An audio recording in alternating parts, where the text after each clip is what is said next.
3-day itinerary: hike, eat, and absorb the beauty. How to prep for safe hiking with bears in the Vancouver/Victoria/Whistler area. Check out the Vancouver, BC area for beauty and adventure. There is such diversity in this coastal, seaport area, from a lively, cosmopolitan, clean Vancouver that's super bike and pedestrian friendly to beautiful forests and shimmering seas surrounding the land on Vancouver Island, including Victoria and Whistler. I found friendly faces in every sector. Vancouver, Victoria, Whistler Quick Trip Adventures Itinerary 1-1 Download. Things to do on Vancouver Island and Victoria. Rent a car at Vancouver Airport and drive about 40 minutes to the Tsawwassen Terminal to take the BC ferry over to Vancouver Island/Victoria, Swartz Bay. Note that the ferries usually run at the top of the hour. If you happen to arrive an hour early for the ferry, like we did, then you can eat and shop, from sushi to sweaters, right at the terminal.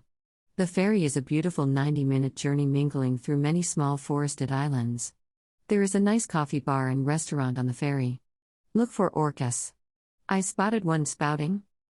Interestingly, Highway 17 connects Vancouver to Vancouver Island. The ferry route is the highway between Vancouver and Vancouver Island, and then Highway 17 continues on.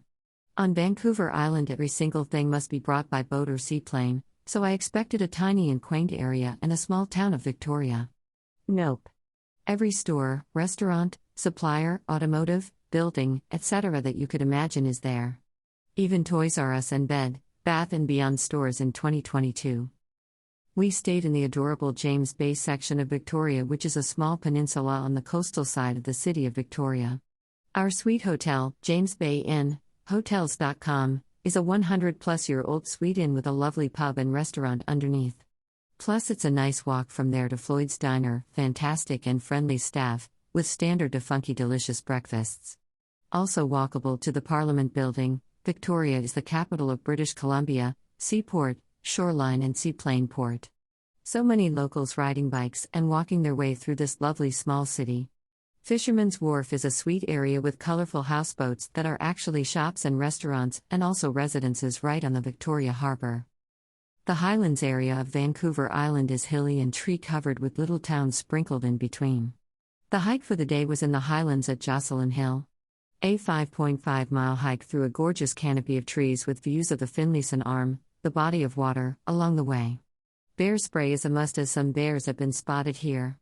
Use the All Trails app on Navigate to follow the trail easier, as some signs are missing. There is cell service throughout the hike. Hiking poles may be needed for a few all-dirt steep downhills. Bear spray cannot be taken on planes, as it's kind of like mace.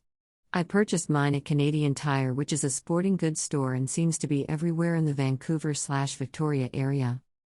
Things to do in Whistler. The drive from Vancouver to Whistler is absolutely beautiful on the Sea to Sky Highway.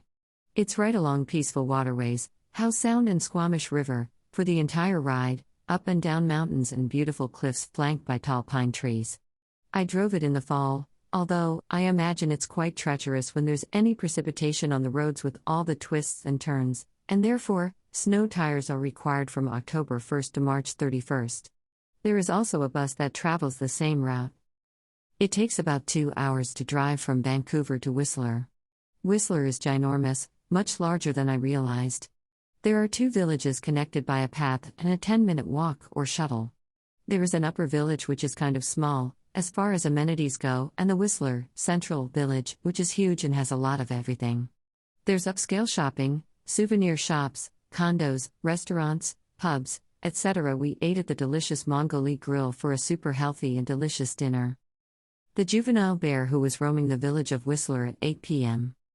Drinks were on the patio at Gibbons at the foot of the ski slopes, where we saw a juvenile black bear saunter by at around 8 p.m. looking for food. Crazy. Waitstaff were banging on tables, chairs and signs trying to get the bear out of there. The bear actually even climbed halfway up the outdoor stairs to a patio restaurant before he changed his mind. I'd recommend staying in central Whistler Village. It seems that every single accommodation is beautiful and well kept. Hiking in Squamish, British Columbia. Stawamus Chief Trail. Squamish is an adorable town between Vancouver and Whistler.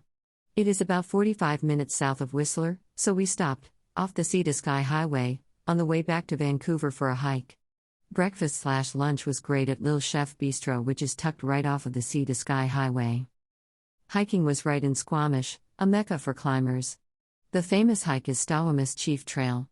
This hike consists of about 2 miles of steep, uphill hiking over stone steps, boulders, and even man-made stairs, all in a very large pine-treed forest.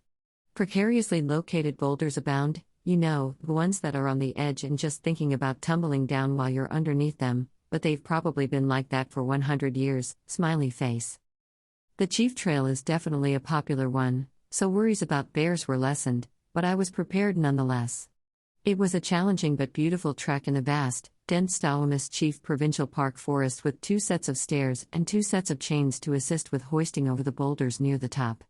Once at the top of the first peak, there's a peaceful view of Howe Sound and surrounding mountains. Bear preparation for day hikers. After my large mama bear/bear cub encounter in Montana, I'm now prepared for a bear encounter.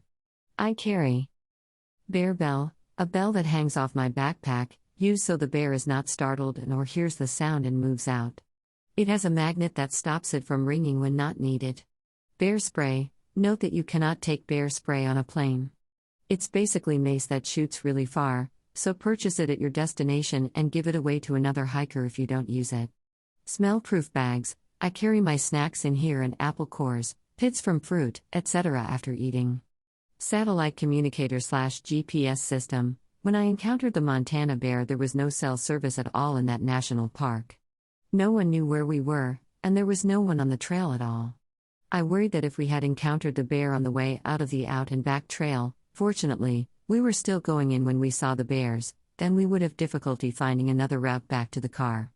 This satellite GPS would have solved that issue.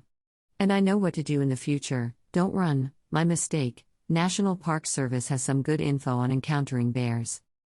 Helpful links to book your travel here.